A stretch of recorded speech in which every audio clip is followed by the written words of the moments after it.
kita semua yang hadir pada saat ini. Pertama begini, di Quran itu ada narasi-narasi yang indah yang menyampaikan kisah. Misal, pernah dengar kisah Luqman dengan putranya?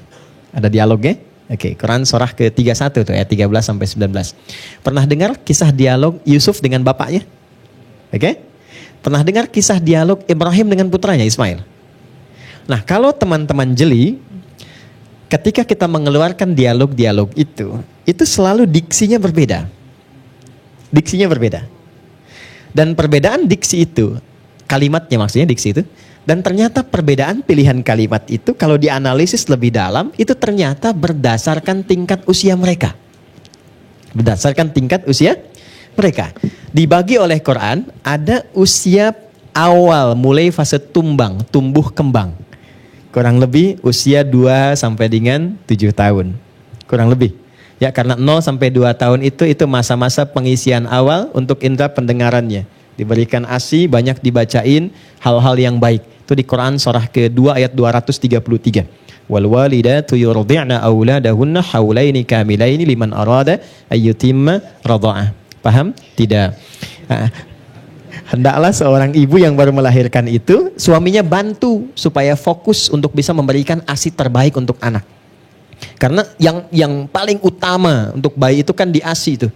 Nah, suami diminta oleh Allah untuk memberikan ketenangan pada istri supaya tidak terganggu emosinya saat memberikan ASI. Karena itu diminta, itu indah sekali Quran. Istrimu jangan kau bebani lagi ya. Dia baru lahiran, masih berat. Nih, tugas untuk menyiapkan pakaian kamu, kata Allah. Wa 'alal mauludi lahu rizquhunna wa kiswatuhunna. Jadi sebetulnya Bu yang menyiapkan popok itu suami. Bukan istri. Saya masih sempat Pak nyiapkan popok itu. Ya, anak-anak kecil itu saya rasakan betul dan itu indah. Nggak akan terulang lagi di masa dia dewasa kan? Dia kan memandikan, membersihkan, ya. Jadi biarkan istrimu fokus dengan ASI yang dia berikan. Ya, orang ulama hebat kita berkata begini. Rasa beratnya seorang istri yang mengandung itu, ya, sulit, lelah, capeknya itu hilang setengahnya saat dia melihat bayinya. Itu setengahnya. Setengah laginya gimana? Ketika suaminya hadir di sampingnya memberikan ketenangan. Sayang, Masya Allah lihat anaknya, hidungnya mirip kamu ya. Gitu kan? Tapi kok matanya mirip tetangga ya. Misalnya. Itu kalimat-kalimat itu mendamaikan. Oke, itu usia 0 sampai 2 tahun. 2 tahun sampai menjelang balik usia 7. Itu panggilan Qurannya selalu sayang. Ya bunayya, ya bunayya, ya bunayya. Lihat dialog Luqman alaihissalam dengan anaknya. Ya, idz qala Luqmanu libnihi wa huwa ya'idhuhu ya bunayya. Bunay itu bentuk sayang. Ya, tasgir namanya dari bani bunay. Jadi kalau kita ingin panggil anak dengan panggilan sayang, itu bahasa Arabnya bunay. Tapi tidak harus Anda panggil anak Anda dengan bunay. Ya kan? Bunay sini, bukan, aku kan John gitu kan. Nah, misalnya, enggak. Bunay itu gambaran yang Anda boleh pilih apa saja yang membuat anak itu senang. Pintar, cantik, soleh, boleh. Ya, tapi jangan panggil dia dengan ciri-ciri fisik yang memberikan sesuatu yang kurang nyaman misalnya. Sekalipun marah, panggil dengan kalimat yang nyaman. Ingat Ibu ya, saya khususkan ke Ibu dulu. Suasana emosional seorang ibu karena aktif anaknya, kemudian dia akan respon, itu menjadi doa. Ingat baik-baik itu. Karena itu semarah apapun, arahkan marah itu pada kalimat positif. Karena anak itu belum dihisap. Dia belum dihisap. Ya, ibunya sudah dihisap. Masa yang dihisap marah kepada yang tidak dihisap? Anak itu kan berbuat demikian di luar batas kesadarannya dan dia belum dihisap. Ya, ini kisahnya tak ada seorang kakek yang sudah masuk masa-masa kurang sadarnya, ada yang disebut pikun dan sebagainya, itu bertengkar dengan anak kecil. Sedang sholat, ribut di belakang. Begitu selesai, keluar kata-kata, dasar anak setan katanya. Ya kan? Sebentar, jangan istighfar dulu. Istighfar dulu. Jadi memang kakek ini memahaminya yang ganggu orang sholat itu setan. Ya kan? Ganggu nih. Keluar, di bawah sadarnya keluar itu. Lalu bapak si anak marah. Ini anak saya Pak, begini-begini. Ributlah itu. Kemudian bertemu dengan saya, ayah si anak. Tadi saya katakan begini. Menurut antum, satu, itu kakek itu sudah masuk masa-masa kurang sadarnya belum? Iya katanya. Saya bawa anak saya lagi sudah gak kenal. Oke, kira-kira kalau nggak sadar keluar dihisap tidak? Tidak. Anak antum yang kecil itu dihisap tidak? Tidak. Antum dihisap tidak? Iya. Oke, satu. Yang kedua, antum setan bukan? Bukan, Ustaz. Kalau antum bukan setan, kenapa mesti marah? Dia kan hanya menyatakan anak setan, antum bukan setan, kenapa mesti marah pada sesuatu yang tidak dimiliki? Kalau marah artinya mengakui. Dan yang paling menarik, kakeknya tidak dihisap, itu anak antum gak dihisap, antumnya dihisap. Jadi apa yang harus dilakukan? Mumpung gak kenal kan, bawa anak antum itu, datang kepadanya, suruh cium tangan kakeknya, dan minta didoakan oleh kakek itu. Saya pastikan dengan izin Allah akan berubah suasana hati kakek itu dan menjadi lebih sayang kepada anakmu. Nah itu terjadi. Ada seorang, saya sedikit dalami, seorang anak, ini saya gambarkan misalnya teman-teman yang akhwat, ibu-ibu sedang masak ya. Masak enak udah bagus, terus mau ada kunjungan nih, teman-teman mau datang. Mbak Paula masak tuh, udah enak-enak, udah bagus, udah siap-siap. Tiba-tiba teman Mas Daim udah datang semua tuh, yang senior, yang teman-teman biasa. Tiba-tiba anaknya, Kiano lah mungkin, ya, ke dapur, masakan yang sudah jadi disiram sama pasir. Mama, misalnya. Mana Paula tuh? Gimana responnya? Oke. Ya. Baik. Lihat nih baik-baik nih. Di timur tengah sana, di Saudi tepatnya sekarang, ada seorang ibu yang sedang masak karena suaminya mau kedatangan tamu. Ini kisah nyata. Begitu sudah jadi, anaknya datang bawa pasir, dia siram pakai pasir makanannya. Umi, katanya. Apa kata ibunya? Inta, kamu ini ya, idhab ilal haram takunu imaman fi. Cepat sekarang pergi ke haram sana, ke Mekah, Masjidil Haram, jadi imam di situ. Anak kecil. Sekarang ini anak itu jadi kepala imam di 2 masjid suci, Masjidil Haram dan Masjid Nabawi. Itulah Syekh Sudes itu. Itu ibunya lagi marah itu. Ya? Jadi kalau sedang kurang enak ke anak itu ya begitu. Nah kalimatnya kalimat sayang. Jadi yang keluar itu jangan kata-kata yang kotor, yang kurang bagus. Kan dia hanya mencontoh saja. Yang dilihat dari bapaknya itu yang dia lakukan, yang didengar dari ibunya itu yang dia ungkapkan. Oke? Maka pada anak-anak usia rentang demikian, yang banyak keluar kalimat sayang. Dan dia tidak diberikan beban untuk memahami. Nah jadi kalau mau mengajarkan sholat, di anak-anak usia 2-7 itu pun sifatnya tidak memaksa. Tidak memaksa. Yang ditunjukkan apa? Justru yang ditunjukkan adalah contoh kedua orang tua agar maaf, anak itu melihat orang tuanya sholat. Tidak harus dibawa dulu. Anak sini ya ikut sholat, padahal berdiri aja belum mampu. Ya kan? Yang harus dilakukan, bentangkan sajadah di sampingnya. Dan biarkan dia mengikuti, bermain di sekitarannya. Bukankah Al-Hasan dan Al-Husain pernah naik ke pundaknya Nabi? Dan Nabi biarkan kan? Dilama-lamain. Itu kalau ada situasi demikian, itu adalah kesan paling indah yang sulit akan berulang. Sebab kalau udah SMA tuh Kiano nggak akan naik lagi di pundak antum mas. Oke? Mumpung dia masih sekarang nikmati itu dan nggak usah marah. Jangan diulangi ya, papa nggak suka. Nggak boleh. Justru yang dilakukan itu berikan dia kebahagiaan sehingga dia merasakan kenikmatan di samping orang sholat. Ya. Dulu anak kami saat berkembang kecil mungkin bisa diikuti boleh-boleh saja. Dia senang satu mainan. Ada gambarnya. Kita berikan sajadah dengan gambar mainannya. Nggak apa-apa. Dulu kan gambar mobil-mobilan ya. Sekarang ada McQueen. Dulu ada apa tuh? Robocar Poli. Ada Heli, ada Poli, ada Embers, ada macam-macam ya. Gitu ya. Gitu. Saya hafal. Tapi saya nggak terlalu suka ya nontonnya. Tapi nggak apa-apa. Saya hafal. Ya. Messi kemarin juga pindah ke Inter Miami. Saya hafal. Kemarin menang 3-0. Saya hafal tuh ya. Tapi saya nggak nonton. Udah balik lagi sini supaya nyambung. Itu tingkatannya. Jadi kita tidak harus memaksa anak untuk paham. Dia ikut saja sudah bagus. Sampai dia merasakan kenikmatan. Pengen ada di samping orang sholat itu. Tapi dalam usia demikian, kalau belum stabil jangan dibawa ke masjid. Ingat ya. Jangan dibawa ke masjid. Tapi Hasan Husain bagaimana? Hasan Al-Husain itu di samping Nabi. Nggak pernah berada di samping Abu Bakar. Pernah nggak dengar kisah Hasan Husain lari-lari ke sapnya Umar? Nggak ada, cuman di sekitarannya ada kan? Kalau kita sudah bisa kondisikan silakan bawa. Jadi anak tidak dituntut untuk memahami, anakku ini takbir ini maknanya begini. Buang urusan dunia ke belakang. Isi anak-anak kepalanya dunia semua. Ketika dibuang dia tidak menjadi anak-anak. Oke, naik lagi. Ketika levelnya naik 7 sampai ke menjelang balik dia, maka ini menarik.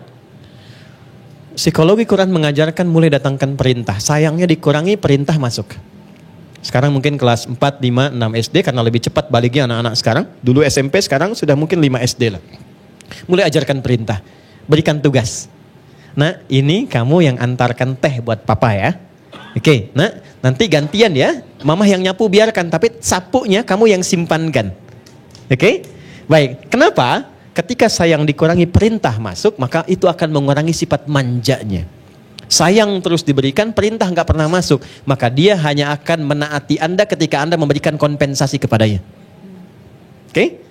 Nah, tolong ya ini nggak mau apa? Nanti kasih papa uang, nanti papa kasih uang 100.000 ya. Kalau naik dia. Terakhir, ketika dia sudah mulai matang dan sudah mulai bisa memikirkan sesuatu bahkan merespon. Nah, itu tolong airnya jangan terlalu ngalir terus tuh kerannya. Itu mama sedang nyuci airnya kerannya nggak diberhentiin. Kamu ke masjid dulu, papa aja masih di sini, papa ke masjid juga dong. Udah mulai jawab tuh. Maka dalam situasi seperti itu, jangan langsung berikan perintah. Ajak dan posisikannya sebagai teman untuk berdiskusi. Ismail ketika kecil itu bunai. Tapi setelah kemudian beliau falamma balagha ma'ahu sa'ya, sudah mulai matang berfikirnya, dijadikan oleh Ibrahim teman. Nah, semalam papa mimpi nyembelih kamu. Menurut Ananda, bagaimana papa mesti bersikap? Padahal Nabi Ibrahim tahu beliau Nabi Rasul, gampang. Ya, itu kan perintah artinya. Gampang, Nabi Ibrahim bisa mengatakan begini, Ismail sini. Kenapa Pak? Siap-siap. Kemana? Sembelih. Tapi nggak terjadi kan? Dan apa jawab anak? Anak yang dihargai. Tuh. Yang dihargai oleh orang tuanya untuk didengar pendapatnya, dia akan memberikan lebih 2 kali lipat dari apa yang orang tuanya ingin dapatkan, bukan hanya dengan lisannya, dia berikan dengan hatinya. Pak, cepat kerjakan sekarang. Karena pasti ini perintah Allah. Papa kan Nabi. Jangan khawatir, Papa akan dapati saya termasuk sabar menerima ketentuan Allah ini. Kita cuma dapat sampai situ. Tapi kalau teman-teman baca yang kitabnya Ustadz Umar Ahmad Maraja, itu kita akan temukan. Begitu saat akan disembelih teman-teman. Jadi kan ada ikatan tuh. Ya, sebelum diikat beliau bilang begini, Pak, tolong baju luar saya pisahkan dulu. Dan mohon izin minta dilipatkan dulu. Dan titip nanti ke mama sebagai kenang-kenangan dari satu-satunya putra yang sangat mencintainya. Setelah itu diikat. Pak, ini kisah nyata. Tolong kencangkan ikatannya.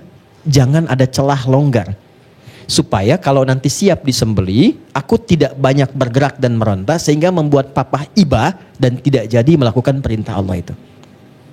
3, Pak, tolong tajamkan dulu pisaunya supaya mempercepat proses penyembelihan itu sehingga tidak menyisakan iba dan memberikan kepedihan kepadaku saat merasakannya. 3-tiganya kelak menjadi sunnah saat kurban. Bukankah saat kurban kita sering membawa orang tua dalam doa?